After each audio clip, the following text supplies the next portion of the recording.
Hello.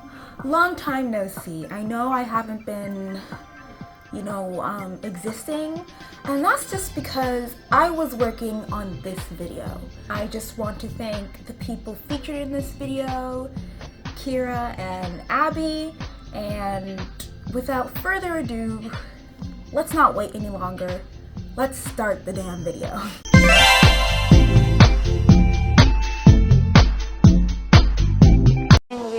I look naturally like this. There's 4 main reasons as to why the living doll community failed. Number 1, blogging. It is an undeniable fact that all of the biggest living dolls, all the ones that were relevant, all the ones that people liked and remembered, had a blog. Whether it was on Blogspot, which is what I use, so if you're interested, you should go follow our blog. Link is in bio. Whether it was on a Blogspot or Tumblr, they had a blog. Now, you might be thinking, why would the death of blogs have impacted the living dolls? The thing about living dolls that separates them from other subcultures and aesthetics and styles is that the other ones, they didn't run on mystique. Mystique wasn't a huge part of other subcultures as it was for being a living doll. The thing about living dolls, as I mentioned previously, a little pluggy duggy right there, was that living dolls, they had a mystery to them. They were like internet it girls. They were like celebrities. They felt away from you. I think there was something so, you mentioned in your video that they were kind of like the it girls at the time. And yeah. I think it was so mysterious, you didn't really know about them. You didn't know about their personal lives. They kind of just showed you what they wanted, you to see. They had a mysterious element around them. Social media feels a lot more personal. You feel a lot more connected. Versus a blog, it's like you're entering that person's territory. You're not on the same playing field.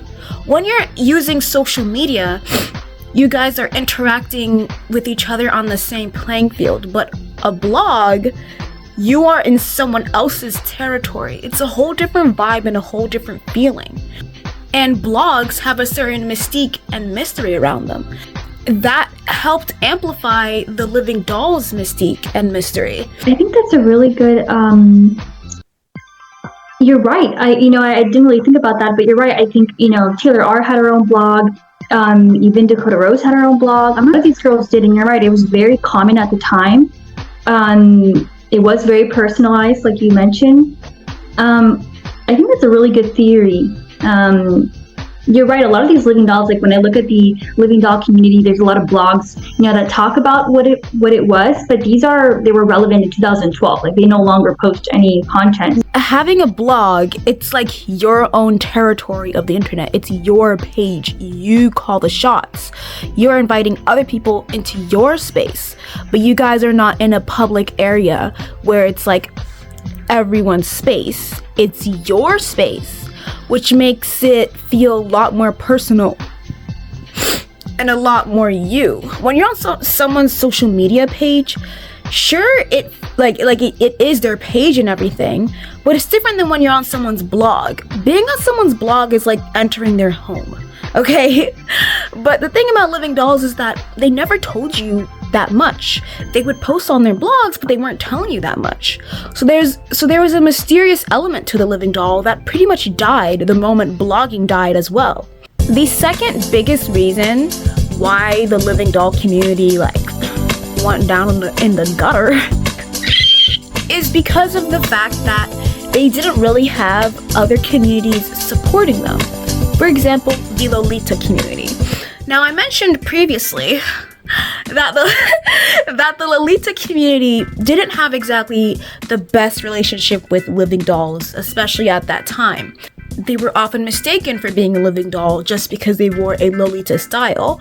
And Lolita is not living doll, but a living doll could very much be a Lolita. YouTuber, I think she's quite well known in the Lolita fashion community, and she talks about the style, and she reacted to the I'm a Living Doll video. It was like a documentary, and one of the girls identified as, I think she was just a Lolita, and then the other one was Venus Angelic, and she did identify as a living doll. And I could really see like the contrast, whereas in some people assume that Lolitas are living dolls. And that's the thing. A living doll, it's a very diverse style. You know, anybody can mix it with anything. You just have to look dolly. You could be a gothic type. You could be a Y2K type with the living Barbies and the living Brats.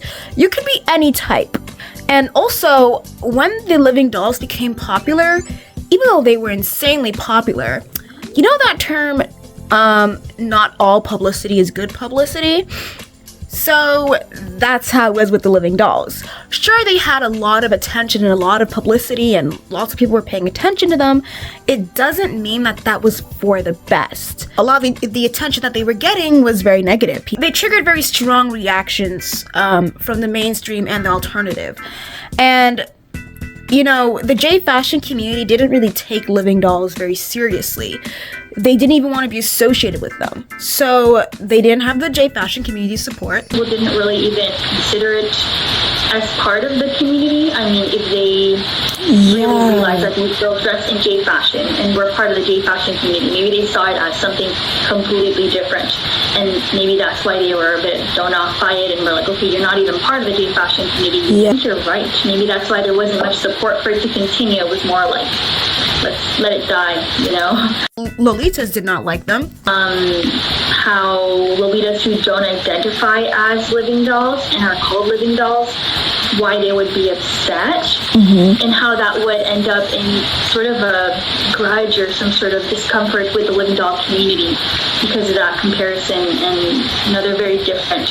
The alternative community obviously was not going to like living dolls, and the mainstream community thought the living dolls were creepy. So living dolls were in a way exiled. Another huge reason why the living doll community fell was that people felt like they were promoting unattainable standards of beauty, which I can kind of understand both sides when it comes to this. The thing about the living doll community is different from other communities is the fact that it's based off of a doll. A doll is supposed to be quote unquote perfect. It's supposed to be ideally everything.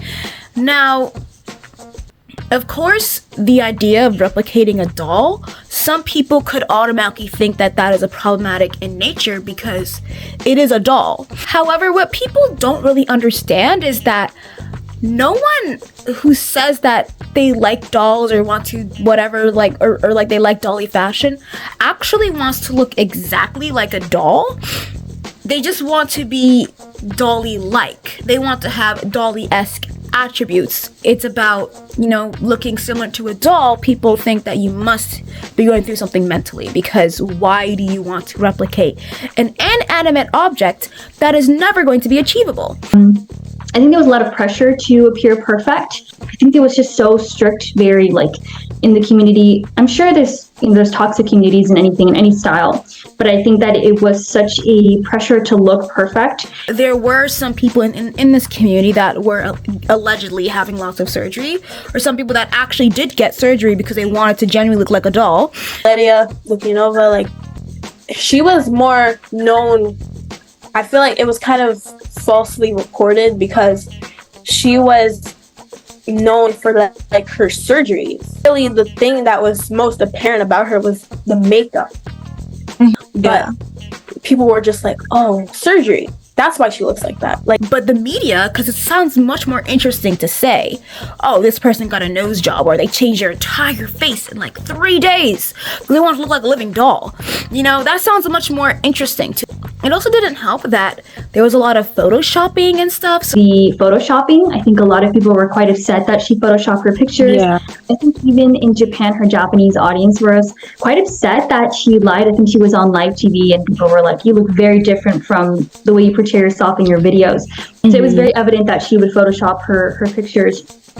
in that specific regard, in that controversy, I wasn't really bothered by, because I felt like it almost humanized her. I think before she was very secretive about how she actually looked. Yeah. And she looked almost perfect. So it almost felt like, oh, she's like everyone else who wants to look their best and look perfect. She made you like, she was more, sorry, I'm so sorry. No, go ahead. Yeah. Like was she more like relatable in a way?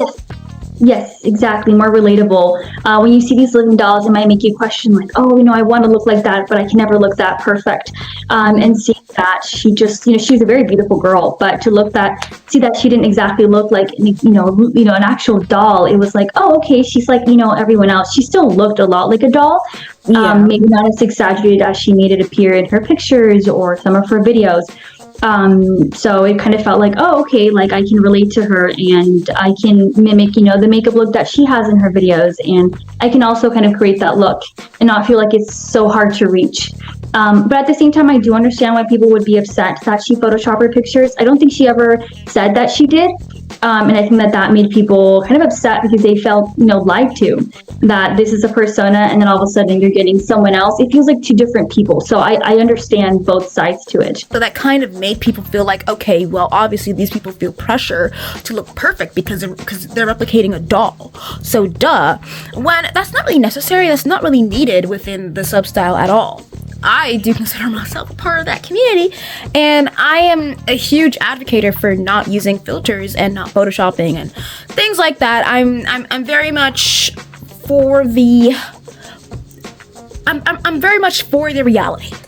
If your style is under fire for promoting negative beauty standards to women and you're caught photoshopping yourself, and then you say that you're not promoting any standards towards women and that you just naturally look like that, but then you get exposed for photoshopping, it kind of just seems like you're lying. And I'm not saying that Living Dolls community is unachievable or that it promotes a bad standard. I do think that a lot of the people back in that time, and that with photoshopping and all that stuff, I think you are promoting a standard when you do start photoshopping. Now, this is the fourth, and I think one of the biggest reasons as to why this community crashed and burned and fell and I will say though, like for example, I don't think Venus Angelic necessarily considers herself a living doll anymore. I'm not too sure about that. Dakota Rose, I think she grew out of that style, so she doesn't present herself as a living doll anymore. Mm-hmm. And then Taylor R as well is another YouTuber who she was a living doll for a short period of time and then no longer identifies with that style. So I think that because they were some of the most well-known ones, and I guess because they just kind of grew out of it, maybe other people grew out of it, I'm not sure. It's just so bizarre to me because of just how popular they were. All of the representatives left. Okay, the big three, Valeria, Dakota Rose, and Venus Angelic, they are the most iconic, most memorable living dolls. However, scratch out Valeria for a second and replace her with Taylor R as a part of the big three. Taylor R was very influential during her time, and she was a huge person in the living doll community. Taylor R, as you may know if you're watching this video, didn't last that long in the living doll community. She left. The thing about Taylor R is she looks back on her videos with this type of embarrassment as well. And Dakota also left. She's not really doing the whole living doll thing anymore. She's not dressing like that anymore. She's still a model, but she's not doing that whole thing. Venus also, she doesn't... I think sometimes she still uses that term, but she's not really doing that whole living doll thing anymore. I think she let that go. The thing about the living doll style is there was more people watching it than actually participating in it. For the other reasons mentioned above, especially the one about it being very strict, there wasn't a lot of people that were actually participating in the style. There were a lot of people watching it and knowing about it, but not a lot of people in it. So the fact that the representatives of the style, that the biggest people in the style left, kind of made it fall and crumble. Because I think every subculture has those people that are like the icons of the subculture, you know, the ones that are like the most famous people that have ever done it. But the thing is, those subcultures still exist because even when those people are no longer doing that style anymore or are no longer partaking in that, there's still a lot of people left that causes the style to still continue, that causes the subculture to still continue. I definitely think it didn't really stick because it was more seen as like a spectacle. It's kind of like I could equate it to like the killer clowns of 2016. Like if that was a spectacle, you know what I mean? I don't know anyone who was a clown, but people were becoming clowns as part of the fad, and it was a spectacle. I feel like it was the same thing with the living dolls. Like everyone was just watching them. So the representatives leaving, not enough like participants, but too many spectators. The fact that the mystique was gone, the community was basically exiled by the entire fashion community. The mainstream didn't like it, the alternative didn't like it, the J fashion didn't like it. The fact that the community died, it's not really something that I'm super surprised about anymore.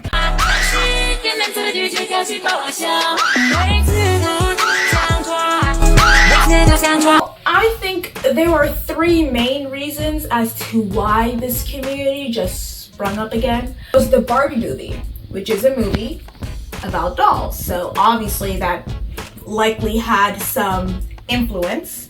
2000s and 2010s revival of fashion. There have been some potential concerns. Some bad things that I think are going to happen that I hope don't, but might, is I think nowadays, I think what they call the cringe culture. I think that people might not understand it and might just immediately cringe at this style before even getting to know what it's all about. Some concerns I do have are like the use of Facetune, because especially the year of our Lord 2023, like we got Facetune video filters. I'm worried it might be like a competition. There are some predictions that some of these dolls had. I think that maybe it won't be specific. I think a lot of the living dolls that were trying to mimic the ball jointed dolls. There were specific dolls that they wanted to create the style. So I think that it might change in the sense that people might not necessarily want to mimic those dolls. It might be other dolls like, the Barbie or Bratz or, just various different dolls. I feel like there was a problem with Asian fishing, I think it's called. Like Venus Angelic and Dakota Rose would really hone into making their appearance more East Asian, more aware of that issue. I feel like that won't be as big of a problem. Like maybe with like body image, like I feel like the world is becoming more open to like more body types. Yeah, I feel like that won't be as big of an issue. And I'll add the Eurocentrism. Like the obsession with like pale skin. I feel like that won't be an issue.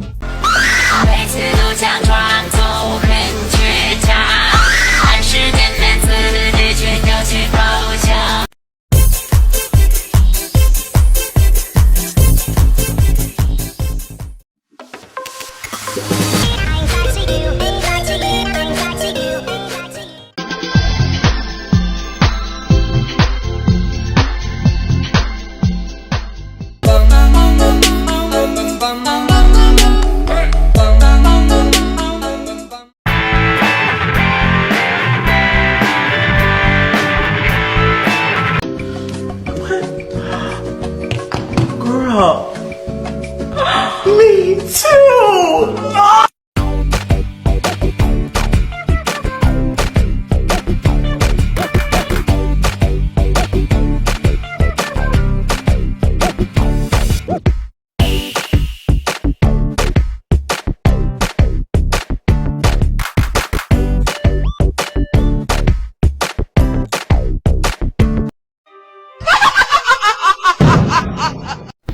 there really isn't any conclusion.